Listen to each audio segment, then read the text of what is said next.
An excerpt from Dietrich Bonhoeffer discussing Ash Wednesday. The subject is God deceives no one. Dietrich writes, in the beginning, even before the start of his ministry, Jesus is tempted by the devil. The powers of evil, of falling away from God, approach him and try to bring him down at the very moment when he is assuming his role as Messiah. Luke reports in chapter 4 that Jesus is famished. And then the devil confronts him. If you are the Son of God, tell this stone to become bread. If you have the power of God, then use it for yourself. Perform a miracle. Turn the stone into bread and you will be filled. Why, after all, do you have such power? If you are the Son of God, prove your power. In this voice of apparent intercessory love, Jesus recognizes the voice of the devil. It was an outrageous suggestion, and he rejects the devil, saying, one does not live by bread alone, but by every word that comes from the mouth of God. Here that means basically, God deceives no one. In his book, Discipleship, Dietrich wrote, and take up their cross. That cross is there already, ready from the very beginning. We need only take it up. But to keep us from believing that we must simply choose any arbitrary cross or simply pick out our suffering as we will, Jesus emphasizes that each of us has his or her own cross, ready, appointed, and appropriately measured by God. I remember illustration my dad used to use in sermon a long time ago. He said there was a guy who had this cross and it was just burdensome. It was too much. So he goes to the Lord and says, please, please take this cross off of me. It is too much for me to bear. The Lord says, all right, take the cross away. And he leads him into a huge gallery. And there's all these crosses there, huge crosses, some smaller crosses. And he looks over in the corner, the man, and he goes, oh, that cross, I want that one. And Jesus says, that's the one you brought in. Meaning, the cross we have, whatever it may be, physical infirmities, which seem to affect St. Paul, persecutions, family matters, whatever. Dietrich says that's appropriate, appropriately measured by God. Paul writes, the Lord knows how much we can take, and he always provides a way of escape so that you may be able to bear it. We always just stop at the word escape. The Lord will make a way of escape, and we forget the next phrase, so that you can bear it. We're not getting away from it. It's ours. It's appointed for us. We don't get to choose, all Dietrich says. It's measured out for us. And when we look at the crosses that other people bear, well, sometimes we become thankful for the one that we've got. Psalm 51, verses 1 through 8 reads, have mercy on me, O God, according to your steadfast love. In your great compassion, blot out my offenses. Wash me through and through from my wickedness, and cleanse me from my sin.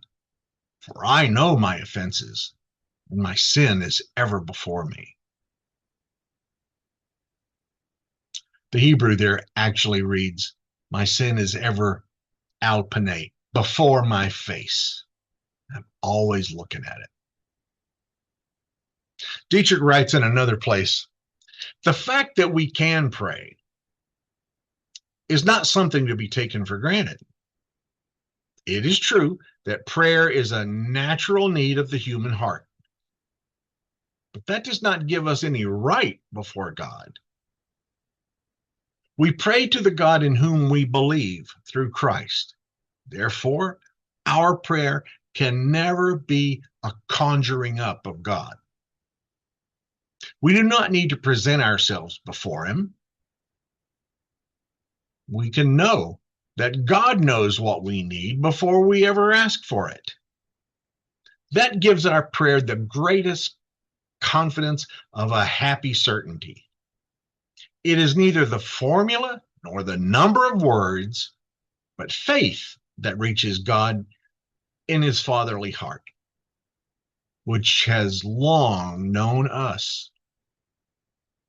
The proper prayer is not a deed, not an exercise, not a pious attitude, but the petition of a child to the heart of the Father. I think about that a lot. Jesus said that God knows our needs before we ever ask. So we sometimes ask the question, Lord knows I have, well, then what's the point of praying?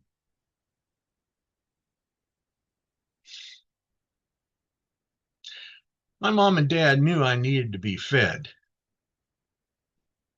before I was ever hungry, and Lord knows I was always hungry, it seemed like. And yet I would go and ask Mom, when is dinner? Can I have something to eat? The answer was always, almost always, sure.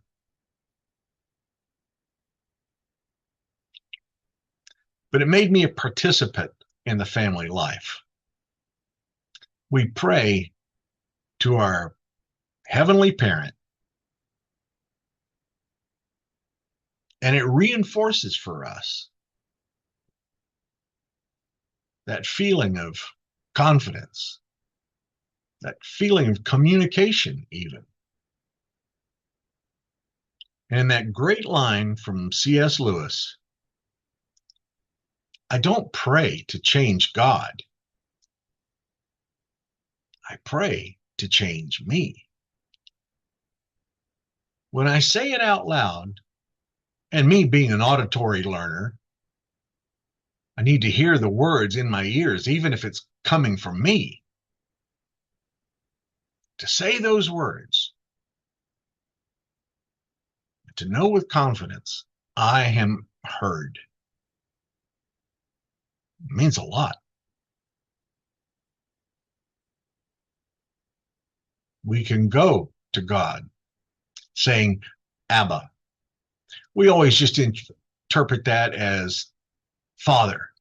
Well, actually, the word Ab is Father. Abba is Daddy. That's the kind of relationship that we have with God.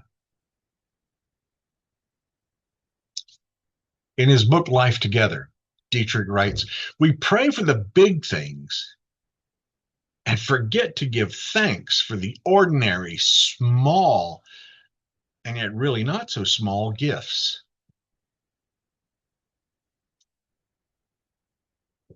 So much of our prayer really should be gratitude. I know, I've said that a lot. But that's most of my prayers, is thank you every day, especially now after health scares over the last couple of years. I wake up in the morning and go, thank you, I woke up. I thank God every day for my wife, Nicole, for our children, the grandchildren, every day. And they're really not so small gifts. They are magnificent gifts, one and all. In Matthew chapter 6, Jesus tells his disciples, and when you pray, Do not be like the hypocrites, for they love to stand and pray in the synagogues and the streets corners, so that they may be seen by others. Truly, I tell you, they have received their reward. But whenever you pray, go into your room and shut the door and pray to your Father who is in secret.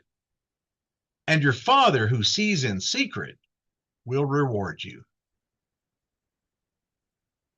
Don't make a big deal out of this. Even on this day, Ash Wednesday, we have to be careful about parading the mark of the ashes. I just read an article by an Episcopal Anglican priest, and he said, why do we do that? It doesn't really tell us anywhere, not in the Book of Concord, not in the Westminster Confessions, not in any of the books. It never says to make the sign of the cross with the ashes. He suggests, and I'm not saying we're going to do this, but it's something to think about. He suggests instead of making the ash that stays with you all day, depending on the time of day that you have the ashes imposed, instead of walking around with that so that everybody can see our piousness, he suggests taking a pinch of ash and sprinkling it on the head. Okay, yeah, the ash would fall into the hair. For some of you, it would still be seen on me. But he's saying, let that be an internal act, not a display. Seems to be what Jesus is telling us.